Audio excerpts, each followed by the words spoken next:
Good morning, everyone, and welcome to our session on occupational health. I am your instructor today. Today, we're going to dive into the core of our course, Occupational Health Risk Assessment, Measurement Techniques, and Risk Management. This isn't just a theoretical topic, it's the foundation of protecting people at work, ensuring they go home healthy every day. We'll be covering what occupational health is, the different types of hazards, and the systematic process we use to identify, evaluate, and control those hazards. Our goal is to give you a solid framework for your future work in this field. Let's start with a clear definition. Health risk assessment is a systematic process for identifying, evaluating, and controlling potential risks to human health. In occupational health, it's about understanding how workers might be exposed to physical, chemical, or biological agents in their daily tasks. Think of it like a doctor performing a medical checkup, only the patient here is the workplace itself. Just like doctors check blood pressure or cholesterol to spot early warning signs, risk assessments look for hazards before they harm people. The purpose is prevention. Instead of reacting to accidents and illnesses, we act proactively.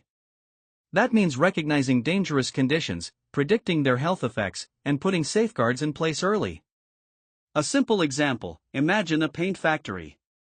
Workers may not immediately feel harmed by solvent vapors, but long-term exposure can lead to chronic lung or liver problems. Without risk assessment, those illnesses might appear years later. With it, we detect the issue, improve ventilation, and protect people before harm occurs. That's the essence of health risk assessment. It shifts us from being reactive to being proactive, protecting workers' well-being before risks escalate. The risk assessment process has 4 interconnected steps. First, hazard identification: what could cause harm? Chemicals, noise, viruses, or even stress. This step is like playing detective. Second, dose-response assessment. How much exposure leads to harm? A small amount may be harmless, but prolonged or high exposure can be dangerous. Third, exposure assessment. How often, how long, and how intensely are workers exposed? This gives us measurable data. Finally, risk characterization. Here we combine everything into a clear picture: how likely harm is, and how severe it could be. Think of it as building a puzzle. Each step provides a piece, and when complete, we see the full image of workplace risk. This clarity allows leaders to act wisely and protect workers effectively. Chemicals are everywhere in workplaces: cleaners, solvents, fuels, and more. Over 60% of industrial chemicals are classified as toxic, making them a major category of hazards. Incidents can be accidental, like spills or leaks, or intentional, with malicious intent. Either way, the key is recognizing what substances are present and how they could be released. Picture a storage room with unmarked containers. Without hazard identification, each is a potential disaster waiting to happen. That's why this step is so critical. By cataloging chemicals, reviewing safety data sheets, and understanding how they behave, we prepare ourselves to control the risks. It's the foundation of protecting workers from both sudden accidents and long-term exposures. Chemicals harm the body in 2 main ways: acute effects and chronic effects. Acute effects happen quickly and severely. Imagine a sudden chlorine gas leak. A worker could cough, struggle to breathe, or collapse almost immediately. Chronic effects develop slowly over time. For example, someone exposed daily to low levels of silica dust might not feel anything at first, but years later, lung disease appears. Both are serious. Acute effects demand fast emergency response, while chronic effects highlight the importance of ongoing prevention. The lesson? Not all hazards announce themselves loudly. Some strike suddenly, while others quietly build up. Risk assessment ensures we protect workers from both. Hazards reach the body through 3 main routes. First is inhalation. Breathing in dust, fumes, or gases is the most common workplace risk. Welders, for instance, inhale metal fumes during their work. Second is dermal absorption. Many substances, like solvents, can pass through the skin, especially if cuts or abrasions are present. Third is ingestion. This happens unintentionally, like eating with contaminated hands or swallowing particles carried in food. Each route matters because it shapes how we protect workers. Respirators guard the lungs, gloves protect the skin, and hygiene practices reduce ingestion risks. Understanding exposure routes ensures the right controls are in place. Biological hazards are living threats: bacteria, viruses, fungi, parasites, and their byproducts. In laboratories, workers may handle blood samples carrying HIV or hepatitis. Without proper controls, they're at risk of infection. Even beyond labs, these hazards matter. Farmers may face parasites, office workers may breathe mold spores, and global events remind us how quickly viruses spread across communities and workplaces. That's why biosafety programs are so important. Standards like OSHA's bloodborne pathogen standard set rules for handling, protection, and waste. Identifying biological hazards means asking, what organisms are present? How do they spread? Who is at risk? With those answers, we can prevent infections before they happen. Hazards aren't always chemical or biological. Many are physical or even psychological. Physical hazards include noise that damages hearing, vibration from tools that harms nerves, extreme temperatures, or the risk of falling from heights. These are often visible, but their long-term impacts are underestimated. Psychological hazards are just as real. Fatigue, stress, and heavy workload may not leave obvious marks, but they increase errors, lower well-being, and even raise accident risks. A safe workplace protects against both. Recognizing psychological strain alongside physical risks ensures that workers' health, both body and mind, is supported. At the heart of toxicology lies a simple principle: the dose makes the poison. This means that the effect of any substance depends on how much of it a person is exposed to. A tiny amount might be harmless or even beneficial, while a larger dose could be dangerous or even fatal. For example, oxygen is essential for life, but at very high concentrations, it becomes toxic. Similarly, medicines help at prescribed doses but can poison if taken in excess. In occupational health, dose response helps us answer critical questions: how much noise before hearing loss? How much solvent before liver damage? Understanding this relationship gives us a scientific foundation for setting safe limits and protecting workers from harm. To understand dose response, we rely on data and testing. Much of this comes from animal experiments, where researchers expose animals to substances at varying doses to observe effects. While not perfect, these studies give us valuable clues about potential human risks. We also use epidemiology studies, which look at health outcomes in human populations already exposed in real-world situations, like factory workers or residents near industrial plants. Each data source has strengths and weaknesses, but together, they create a clearer picture of how substances impact health. The goal isn't just scientific curiosity, it's prevention. With reliable data, we can set safe workplace limits and take proactive steps to keep workers safe. In toxicology, two measures are especially important: lethal dose, LD, and lethal concentration, LC. LD refers to the amount of a substance that can kill, while LC refers to the concentration of a substance in air that can cause death. For example, LD5 means the dose that kills 50% of test animals. LC5 means the concentration in air that does the same. These numbers might sound grim, but they give us valuable benchmarks for understanding how dangerous a chemical could be. They help scientists and regulators set safe exposure limits for workers, ensuring we stay far below those harmful levels.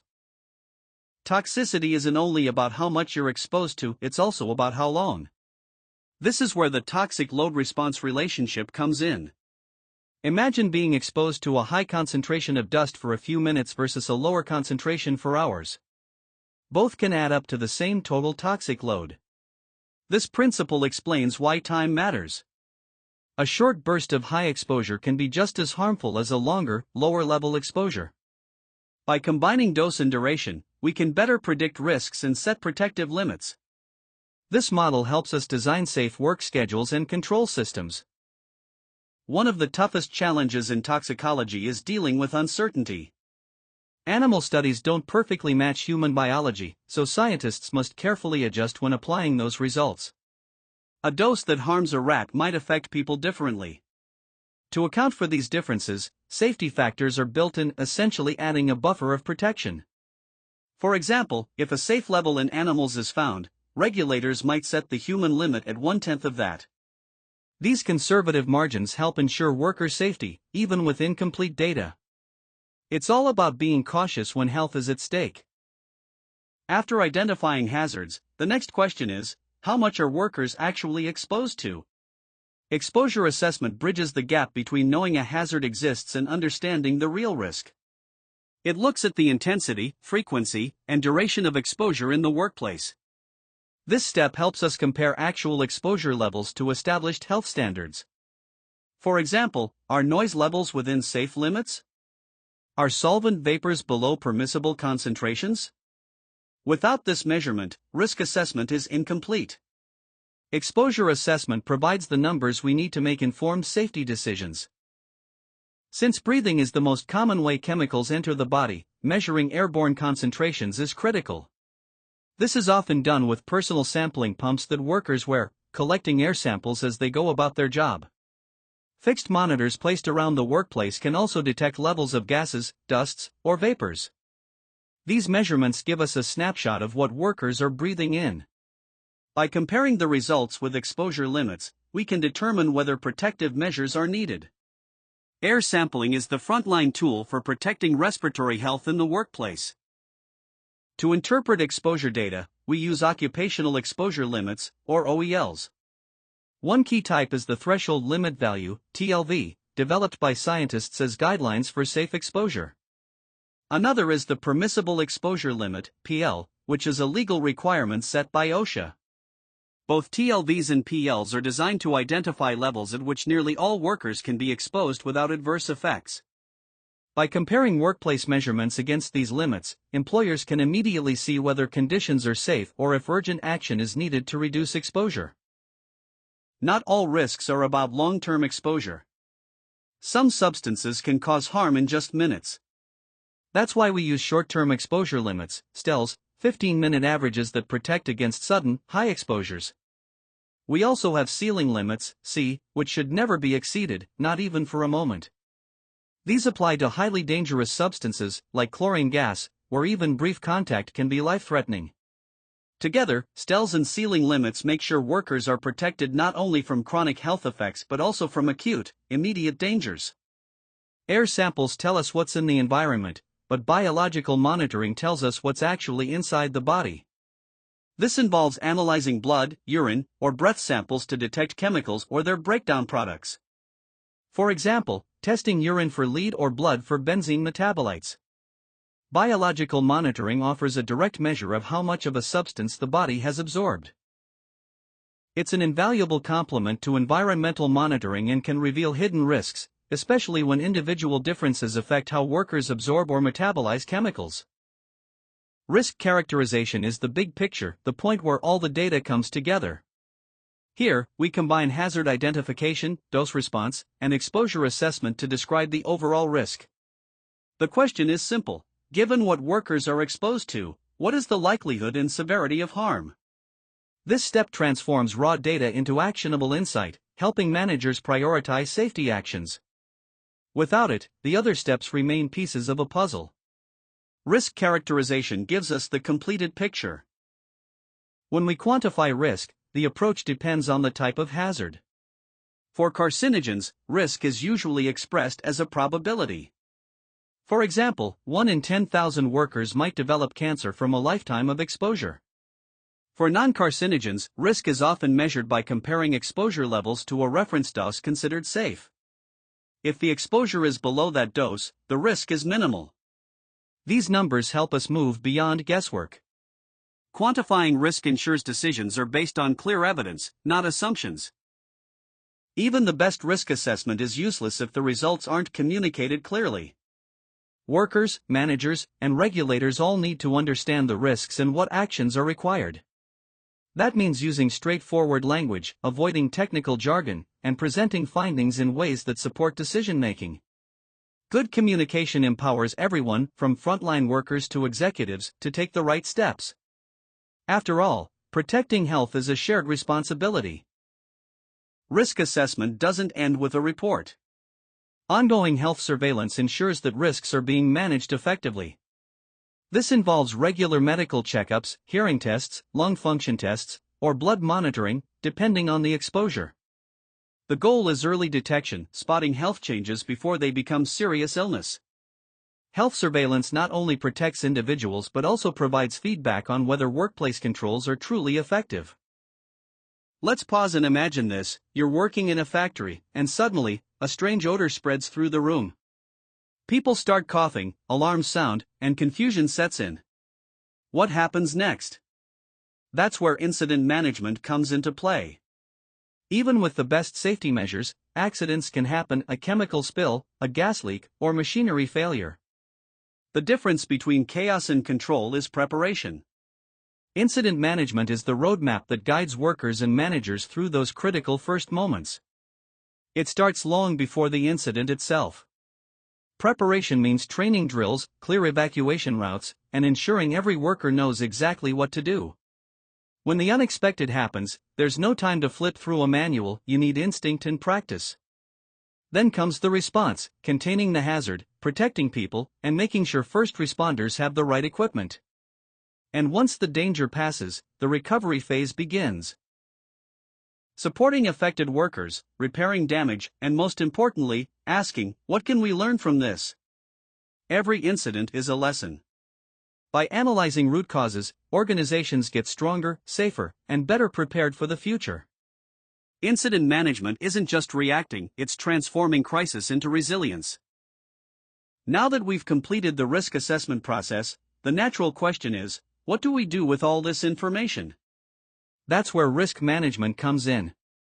Risk management is about action. It's the bridge between knowledge and protection.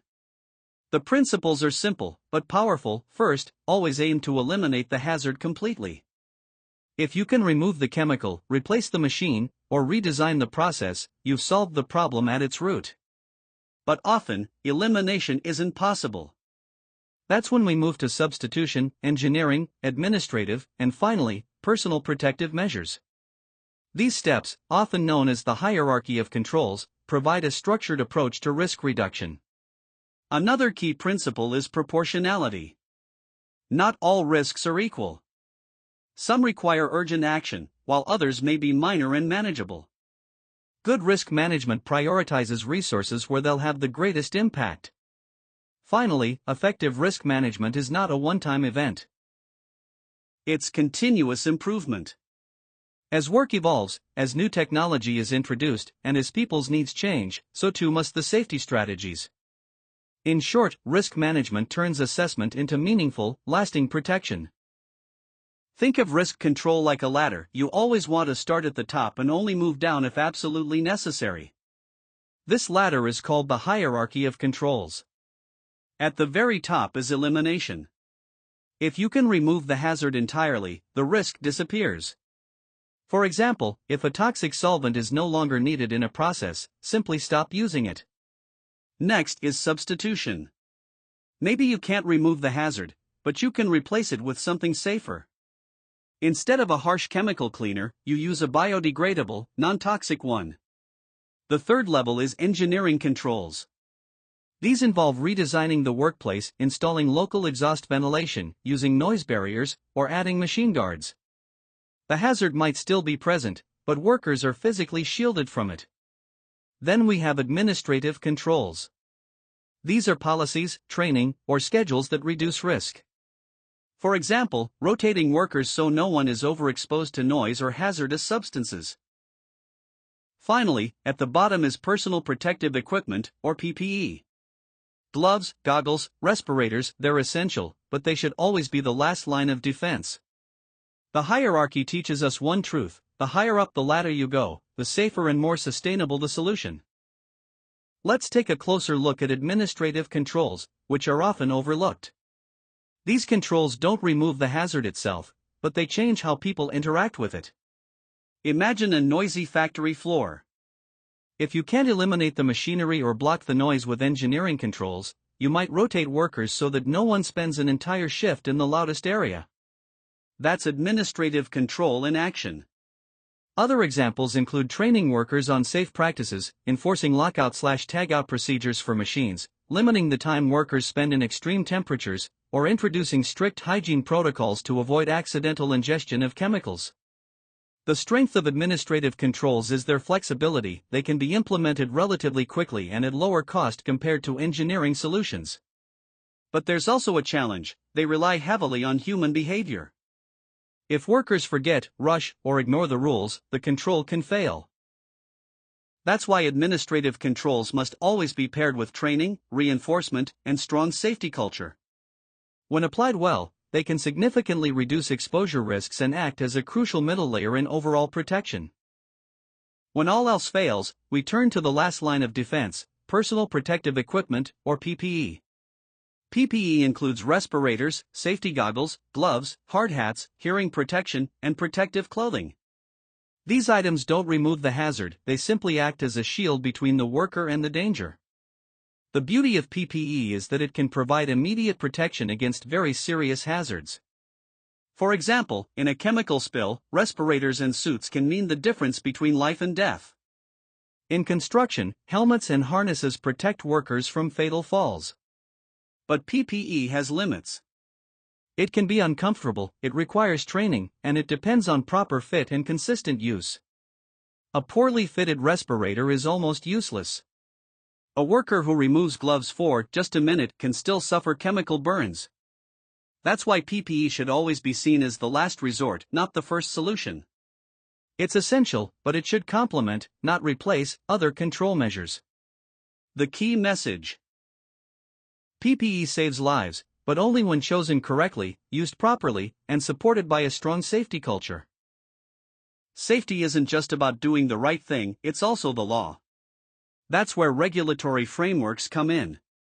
Every country has agencies that set and enforce standards for occupational health. In the United States, OSHA establishes permissible exposure limits and enforces workplace safety rules. Globally, organizations like the International Labor Organization, ILO, promote worker safety standards across industries. Specific laws, such as the Toxic Substances Control Act, TSCA, in the US, regulate hazardous chemicals, while European standards under REACH, registration, evaluation, authorization, and restriction of chemicals, provide another model of chemical safety. These frameworks set the minimum standard companies must comply. But compliance alone shouldn't be the goal. The most successful organizations go beyond the law, adopting best practices that provide stronger protection than regulations require. The bottom line is this: regulations create accountability and a common standard for safety. But true commitment comes when organizations internalize these rules, not as obligations, but as part of their responsibility to protect every worker. One of the most important ideas in occupational health is that safety is never finished. Risk assessment and risk management aren't one-time events, they are part of a continuous improvement cycle. Workplaces evolve. New technologies are introduced, processes change, chemicals come and go, and even the workforce itself changes. A risk assessment from 5 years ago may no longer be accurate today. That's why organizations must regularly review and update their assessments. Continuous improvement also means learning from mistakes and near misses. Every incident, no matter how small, contains valuable lessons. Was a procedure unclear? Was a control measure ignored? These questions lead to better systems and stronger safety cultures. Another part of continuous improvement is innovation. Advances in monitoring technology, digital safety systems, and predictive analytics now allow us to identify risks earlier than ever before. The key takeaway is simple. Workplace safety is a journey, not a destination. By committing to ongoing review, learning, and innovation, organizations can ensure that workers are protected not just today, but in the future as well. We've covered a lot of ground today, so let's take a moment to bring it all together. Health risk assessment is a structured, 4-step process: hazard identification, dose response assessment, exposure assessment, and risk characterization. From there, risk management takes the insights and turns them into action, using the hierarchy of controls: elimination, substitution, engineering, administrative measures, and finally, PPE. Along the way, we explored how regulations provide a baseline, how continuous improvement keeps safety relevant, and how incident management ensures we're prepared when the unexpected happens. The big picture is clear: risk assessment isn't about paperwork, it's about people. It's about protecting workers from harm, ensuring they go home safe and healthy every day, and creating workplaces that don't just meet the minimum standard but strive for excellence in safety.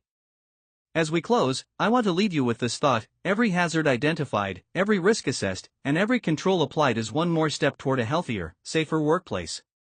Now, let's open the floor for your questions and discussions.